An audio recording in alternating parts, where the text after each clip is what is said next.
வணக்கம். இன்னைக்கு ஒரு புது சுற்று. இந்த சுற்று நம்மளோட கைக்கும் நம்மளோட காலுக்கும், ஏன்னா காலை தூக்கி கட்டையை உள் வாங்கி அடுத்த தோல்ல மாத்த போறோம். அதுதான் இன்னைக்கு சுற்று. அதுக்கு முன்னாடி ஒரு சின்ன முக்கியமான குறிப்பு என்னன்னா, கடலைக்கட்டை எப்ப நீங்க சுற்றும் போதும் மூச்சை பிடிச்சி வச்சுக்காதீங்க. மூச்சை பிடிச்சிட்டு கடலைக்கட்டை, அதுக்காக தான் ஓவர் வெயிட்டான கடலைக்கட்டை எடுத்தீங்கன்னா அதை தூக்கும் போது நீங்க தம் கட்டி தூக்க வேண்டியதா இருக்கும். அப்படி இல்லாம அழகா 2 கிலோ 3 கிலோ அதுல ஸ்டார்ட் பண்ணுங்க. ஈஸியா இருக்கும். மூச்சை பிடிக்க கூடாது. அது மட்டும் தான் நீங்க செய்யணும். அப்போ மூச்சை நம்ம எப்படி எப்போ இழுக்கிறது எப்போ விடுறதுங்கிறது அது உடம்பு பார்த்துக்கும். இப்போ எப்படி நீங்க நம்ம நடந்து போகும்போது மூச்சு நமக்கு இயல்பா இருக்கும். கொஞ்சம் வேகமா நடந்தீங்கன்னா மூச்சு வாங்கும். ஓடுனீங்கன்னா நம்ம மூக்கால சுவாசிக்க மாட்டோம், வாய் திறந்துட்டு சுவாசிப்போம். இல்லைன்னா ஒரு மலை மேல ஏறுறீங்கன்னா கொஞ்சம் தூரம் ஏறதுக்கு அப்புறம் உடம்பே அதை அந்த இயல்பு மூச்சு தன்மையை அது மாத்திக்கும். அப்போ நீங்க கடலைக்கட்டை ஹெவியா நீங்க செய்யும் போது உங்களோட உடல் உங்களோட மூச்சை பார்த்துக்கொள்ளும். சரிங்களா? நீங்க மூச்சு இழுக்கணும் மூச்சு விடணும்னு அப்படி ப்ராக்டிஸ் பண்ணாதீங்க. அதை உடம்புட்ட விட்டுருங்க, உடம்பு பார்த்துக்கும். நீங்க கவனமா இருக்க வேண்டியது மூச்சை பிடிச்சிட்டு செய்யக்கூடாது. அதை மறந்துட்டு உங்களோட ஃபோக்கஸ் கடலைக்கட்டையில தான் இருக்கணும். கடலைக்கட்டையை எப்படி சுத்துறேன், கடலைக்கட்டையை வாங்க கொண்டு போறேன்னா, கடலைக்கட்டையை கை மாத்துறேன்னா, இதுதான் உங்களோட கவனமா இருக்கணும் ஒழிஞ்சு மூச்சு கவனிக்க வேணாம். மூச்சை நம்ம செய்யற வேகத்துக்கு அந்த திறமைக்கு தகுந்த மாதிரி உடல் அந்த மூச்சை சரி செஞ்சுக்கும். சரிங்களா?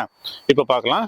முதல்ல இந்த சுற்றுக்கு முன்னாடி இது கையை முதல்ல செய்யுங்க. 1 2 3 4 5. கடலைக்கட்டை கொண்டு வைக்கும் போது பொறுமையா வைங்க. வைக்கிறது தெரியணும். பாருங்க, லைட்டா அப்படி வைப்ரேட் ஆகுது, ஆனா ஹெவியா இருக்காது. அதனால கழுத்துக்கு போகாம இந்த ஷோல்டரும் இந்த கழுத்தும் சந்திக்கிற இடத்துல மெதுவா வைங்க. அதனால தான் முதல்ல இப்படி வச்சு பழக சொல்றேன். நம்ம காலை தூக்கிறதுக்கு முன்னாடி இது மாதிரி வச்சு பழகுங்க. ஓகே, எப்படி இருக்கு? 1. உங்களுக்கு தெரியும் இந்த இடத்துல இப்படி வைக்கும்போது பாருங்களேன், பாருங்க, இது நல்லா மசாஜ் பண்ற மாதிரி இருக்கு எனக்கு.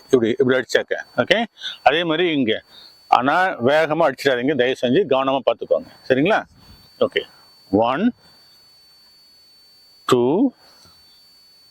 3 4 5 6 7 8 9 10. இப்போ காலை மாற்று காலை தூக்கணும். சரிங்களா? இப்போ நான் வலதுல இருக்கேன்.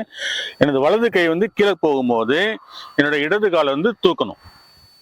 இடது கால் தூக்கி கட்டையை கீழே கொடுத்துட்டு அது இப்படி மேலே வாங்கி, இப்போ முதல்ல நம்ம 2 கையில செஞ்சோம், அதனால நமக்கு கொஞ்சம் கண்ட்ரோல் இருந்தது. ஓகே, இப்போ நம்ம ஒரு கையில கடலைக்கட்டை கொண்டு போறோம், அதனால ஒரு கையில வச்சு பழகுங்க. இல்லைன்னா ஒன்று செய்யுங்க, ஒரு கையில தோல் இப்படி வாங்கி தோல் வச்சு பாருங்க. ஏன்னா ஒரு கை வரும்போது வேகமா அடிச்சிடக்கூடாது, கவனமா இருங்க.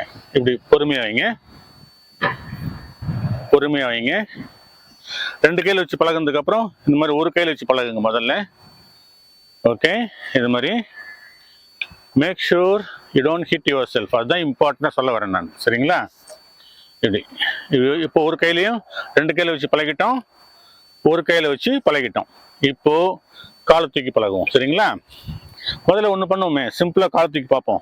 மெதுவா கடலைக்கட்டை கொண்டு வரீங்க, கை உள்ள நிற்கிறீங்க, மேலே வைக்கிறீங்க. ஓகே, எங்க பிடிக்குதுன்ற பத்தி கவலைப்படாதீங்க. இடது கை வருது, வலது கால் மேலே தூக்கணும். வலது கால் வளர்த்துங்க. நான் வேஸ்ட் இருக்கிறதுனால எனக்கு தடுக்குது.